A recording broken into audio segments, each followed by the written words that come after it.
When I first moved into this concrete room with a concrete ceiling and tile floors, the audio was horrendous.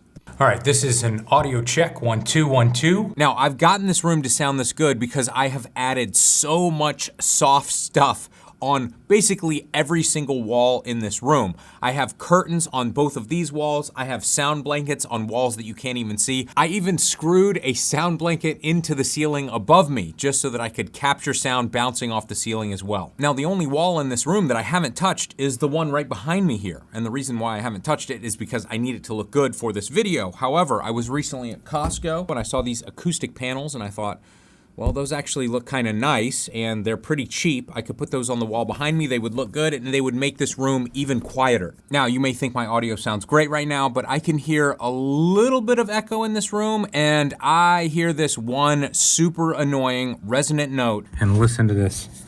Hung, hung, hung, hung. It doesn't matter if I'm under here, hung, hung, or I come out, hung, hung. Take a look at what happens to this decibel meter at 125 hertz. Now, 125 hertz is a relatively deep note, and to capture sound waves that wide, you need physically deep bass traps. But one, I don't want to have to build that. Two, I don't want to give up the space that those traps require. And three, you may not believe this, but I live in Puerto Rico and they literally do not sell insulation here. And that's what most people pack these bass traps with. I can't buy fiberglass insulation. I can't buy rock wool. We literally have Home Depot here right by my house. I was just there. They do not sell it here. And the truth is, this resonant note used to be horrific, but as I've added more and more soft stuff to this room, even though none of it is, 2 feet deep or anything like that, that resonant note has become less and less pronounced. So I'm not expecting a night and day difference when I install all of these panels on that wall, but each time I've brought something new that's soft into this room, it does make this room sound better. So I am expecting some sort of improvement. Now, in the States where houses are made of drywall, you simply take a screw it right in between these slats, through the felt, into the drywall, and you are good to go. This kit also comes with these little felt stickers that you put over the screws to hide them. So that should be super easy for everyone but me. But I'm here in Puerto Rico, my walls are solid concrete, and man, I really don't want to have to use a rotary hammer to drill pilot holes and then drill screws into that because I know it's going to create a ton of dust. I'm afraid it's going to get into the felt and it's going to make these look horrible. So instead, I am going to attempt to do this with Gorilla mounting tape. I know many people are cringing right now going, oh, it's not gonna work, they're gonna fall off the wall.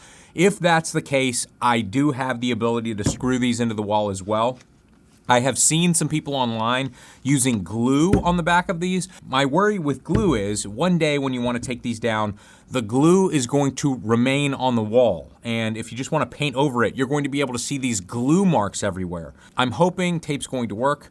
If it doesn't though, I've got my rotary hammer ready. Now, I did a little bit more research on decorative acoustic panels, and there are some other ones that are on Amazon that I think I might prefer the look of. However, they're more than 3 times the cost. These Costco panels only cost $3 a square foot, which is nuts. Almost everything on Amazon starts at $10 a square foot. All right, we are all done. Getting the panels up was very easy. It's gonna be even easier for you if you have drywall and drywall screws. You can put it in so fast. Definitely the most difficult thing you're going to have to do is cut around details like outlets. I only had to do that for one outlet. And I have this saw that didn't do a very good job, but it was good enough, especially for something that's hidden behind those cabinets. Now, although my jigsaw did not like cutting through the felt back of these panels, I got a box cutter as well, and this thing cuts through the felt like butter. I had to cut all 4 panels on the right side to fit on the edge of this wall, and I was dreading it, but honestly, it was shockingly easy to cut this with a sharp knife. So can I hear a difference?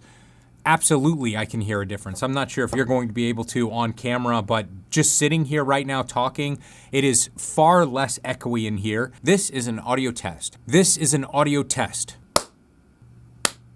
All right, let's do an audio check right here. How do I sound? All right, this is an audio check. Okay, let's do an audio check right here. This is an audio check. And even though when I play 125 hertz, it still rings like a bell in this room. When I'm speaking right now, I know a lot of my voice hits that 125 hertz note. I'm not noticing it quite as much. Now, in terms of the quality of this product and the way it looks, I think it looks really nice.